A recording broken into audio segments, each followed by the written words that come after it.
Public domain assets are great for print on demand and for making physical items as well. Everything that you're seeing on this screen is completely free and completely legal. There's hundreds of thousands of images on this site called Picryl. And in this video, I'm going to share with you 5 tips on how you can use this website effectively. Free, legal, easy, and fun. Let's jump in. Tip number 1 is how to actually download an image. Okay, if you want to actually download something, pretty easy to do. I'm going to click on this Walton Adams, and this is just a thumbnail for the collection here at the top, and it gives you really cool background on the photography and sometimes the artist, that kind of thing. And as I scroll down, I can see there's 34 pieces of media in the collection. So here is the actual picture, okay? To download it, there's a download button right here, and when I click on it, I'm going to get an option to click on a very small thumbnail, a small or an original, or even an upscaled picture. If I click on the original, it's going to ask me for a human verification here, which tag does not apply to this photo. And I'm going to say, residential building, Manor, Gubbins, Walton Adams. So you want to make sure when you're checking this out that you understand what it is you're downloading. I'm going to click the download button, original, Walton Adams. It says, please try again. It even gives me a hint right there. So I'm going to click on it. And it also asks you to select tags if you so choose. So you can pick any 3 things at random if you want, but it's asking you to understand why you're downloading it. So I'm going to select architecture, photograph, and image, for example. And then here I'm going to click save and download or just download. If you save and download, it goes into your portfolio that you've got online. I'm just going to click just download. And we can see here now the JPEG file is being downloaded. Now it's asking you to donate. You don't have to. And I'm going to download this item and just click the OK button. Tip number 2 is about the collections themselves. There's a few different ways you can access the collections.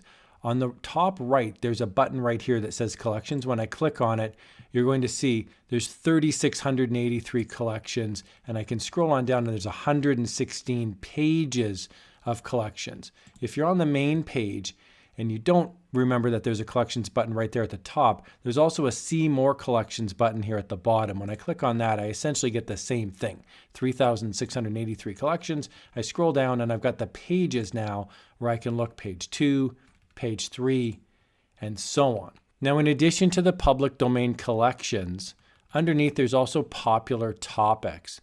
So these are not really collections, but they're rather like themes. So for example, I really like this one here, vintage illustration. When I click on it, I'm going to get a whole bunch of things here underneath. There's 8,200 different pieces of media that are spanning multiple collections. Tip number 3 is searching, and there's a couple different ways that you can search. There's a search bar here at the top, and when I click on it and I type in a search term, so for example, I'll type in the word dog, and you'll see there's autocomplete that comes up, and that's really nice. So there's dog breeding, dog tags, Dogtown, dogs in art. So you can really go through and see if you're not super creative, this can be a really nice way to spice up the creativity. Dogs in art is going to give you different search terms than perhaps what you were originally thinking. If you're overwhelmed with the number of images, so for example, here there's 118,000 images. Remember that you can refine the search by the year. So if you really want something more recently, so for example, I'm going to make this quite a bit recent, 1967 to 2003. I'm actually going to move this right up to say 2005. So here it's just like the last 20 years or so. So I've got way more recent drawings and I've only got 55,000 images. If I wanted to go right up here, for example, to the last 3 years, now I've got 5,000 images. Again, there's a lot of images there, but there'll be a lot more modern stuff. It's not going to be perfect. It is a public domain search engine, so it all depends on what's been tagged by people. But if you're looking for photographs, for example, you'd probably want to search through the years relatively recent. And if you want to search for illustrations, I'm going to go back in time, for example, to say 1500 to 1600. And I'll see a lot more illustrations because, of course, they hadn't invented photography back then. So here's a bunch of medieval artwork that I really like. Oh, this one's interesting. Wow, 2 dogs fighting. So there's an old etching from the year 1610, for example. So there's lots of cool old stuff and new stuff on here. Tip number 4 are tags. Whenever you're looking at any individual photo, there's going to be tags located on the lower right-hand side. And what I love about this is that you can just simply click on one of the tags And then that'll be like you've searched for that new item. So over here on the right, I'm going to click on this tag that says Getty Museum. And now you'll see here the search term at the top is Getty Museum. And I've now got 65,000 images that I can search through for the Getty Museum. There's also related tags at the top as well. So I could click on, for example, French, and that will add to Getty Museum. It'll also include the tag French. So it's pretty smart in that sense. This is really cool. So I can click on something now and we can see there's French Getty Museum. The search is pretty awesome when you use the tags. Okay, this last tip involves Google image searching something. So I'm going to go here in the public domain collection and I'm going to go here to Katharine Hepburn, for example. And so I'm going to take an image down below. I'm going to take, for example, this 1949 poster. This is Adam's Rib. It's a 1949 public domain movie poster. Now, if I try to download the original or the upscale, I'm going to get an option here to donate. It's not going to let me download it. So what I can do is I can just make note of the actual title, Adam's Rib 1949 poster, and I can search for it on Google.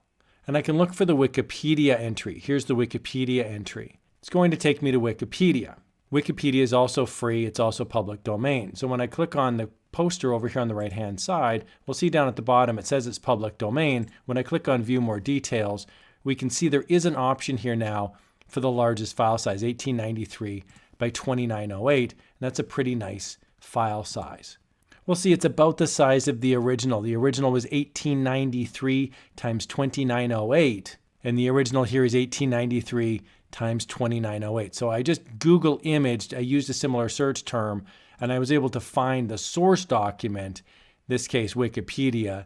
It's not going to work all the time. There's no guarantees in life. But if you've got something that's relatively straightforward, like a movie poster, for example, usually you can search on Google and you can find an item of comparable definition. And as a result, you can grab it for free. I really hope you found this walkthrough helpful. I really like using Picryl. It's easy to use, it's fun, and you can spend lots of hours just looking through these visual representation topics and collections. Here's another video on how you can supercharge your digital crafting skills and have some fun doing it.